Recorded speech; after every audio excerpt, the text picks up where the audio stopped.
Bonjour, nous sommes le vendredi 14 juin 2024 et nous allons parler de la bourse de Paris et de sa chute qui est la pire semaine depuis 2 ans, surtout à cause de l'annonce d'Emmanuel Macron dimanche soir de la dissolution de l'Assemblée qui a eu un impact sur la bourse.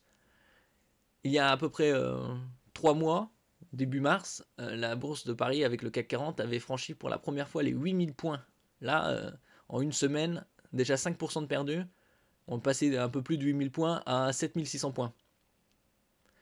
Et d'ici 2 semaines, un peu plus de 2 semaines, il y aura le premier tour et dans 3 semaines, le deuxième tour. Ce qui aura un impact plus ou moins important sur les résultats du CAC 40 au niveau du score.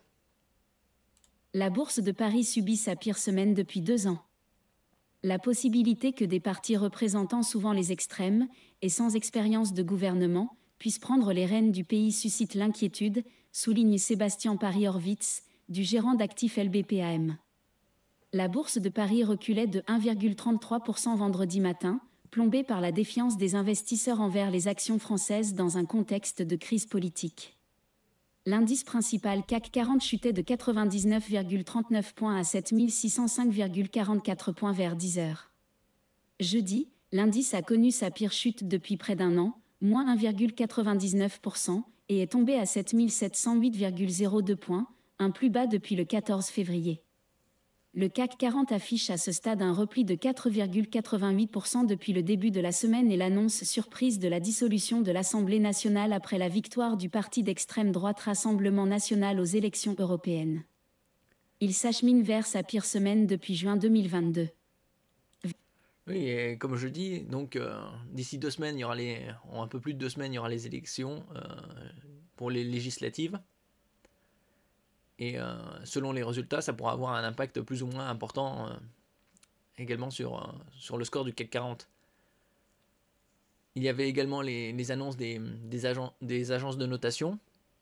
Non, 3 principalement. 2 ont gardé la même note. Et une, elle avait abaissé de A+, à AA-, ce qui a un impact sur le taux d'intérêt des remboursements de la dette. Donc là, on va voir qu'est-ce que ça va donner d'ici la fin du mois. Vers 10 heures, le taux d'emprunt de l'État français à 10 ans reculait légèrement à 3,12%, mais il s'est encore éloigné de l'équivalent de l'État allemand, jugé comme la dette européenne la plus sûre. Cet écart, ou spread, est un indicateur de mesure de la confiance des investisseurs dans un pays donné. Il se situe actuellement à 0,71 points de pourcentage, au plus haut depuis 2017 et son amplification sur la semaine est la plus importante depuis 2020. Selon de premiers sondages, la part des Français qui disent faire confiance à Emmanuel Macron est au plus bas depuis le début de son second mandat en 2022.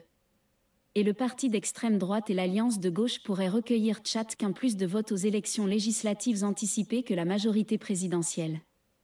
Même s'il n'y a pas de programmes économiques qui aient été exposés avec détail par les formations politiques, la possibilité que des partis représentant souvent les extrêmes et sans expérience de gouvernement puissent prendre les rênes du pays suscite l'inquiétude, souligne Sébastien Paris-Horvitz, directeur de la recherche du gérant d'actifs LBPAM. Bon, ça fait des décennies que la gauche-droite se partagent plus ou moins le pouvoir, ils sont en tandem, et on voit le résultat, hein. La dette ne fait que augmenter, puisque depuis l'accession à la présidence d'Emmanuel Macron en 2017, la dette a augmenté de 50%. Donc s'il termine son mandat encore 3 ans, on pourra peut-être même atteindre 4500 milliards d'euros de dette, hein. Double mandat, doublement de la dette.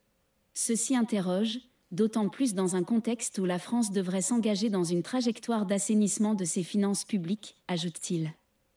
Le ministre de l'Économie et des Finances Bruno Le Maire a affirmé de son côté que le programme proposé par l'Union de gauche du « Nouveau Front populaire » est « l'assurance de la sortie de l'Union européenne » par son refus de la « discipline européenne » budgétaire. Parmi les indicateurs du jour, la hausse des prix en France en mai a atteint 2,3% sur un an, soit 0,1 point de plus qu'en avril, a indiqué vendredi l'INSEE, qui a révisé en hausse de 0,1 point son estimation provisoire pour le mois. L'État a fait une offre de 700 millions d'euros pour acheter les activités d'Atos jugées stratégiques et sensibles, dont les supercalculateurs utilisés pour la dissuasion nucléaire, a indiqué vendredi dans un communiqué le groupe informatique français, lourdement endetté. Après un Ouais, l'État aurait pu déjà se pencher sur les secteurs stratégiques et anticiper les pertes. Là, Atos a perdu en ces quelques années plus de 80% de sa valeur. bonde de 22% dans les premiers échanges, l'action d'Atos progressait de 13,57% à 87 centimes d'euros vers 10 heures. L'action affiche toujours une baisse de plus de 24% depuis le début de la semaine et l'annonce que le conseil d'administration d'Atos a choisi l'offre de reprise du consortium mené par OnePoint, son principal actionnaire. L'opérateur boursier pan-européen Euronext a annoncé jeudi que le distributeur Casino, stable à 3,56 €, et Esso, moins 2,79% à 174 €, filiale du géant pétrogazier ExxonMobil, seront inclus dans l'indice élargi de la Bourse de Paris SBF 120 à partir du 24 juin.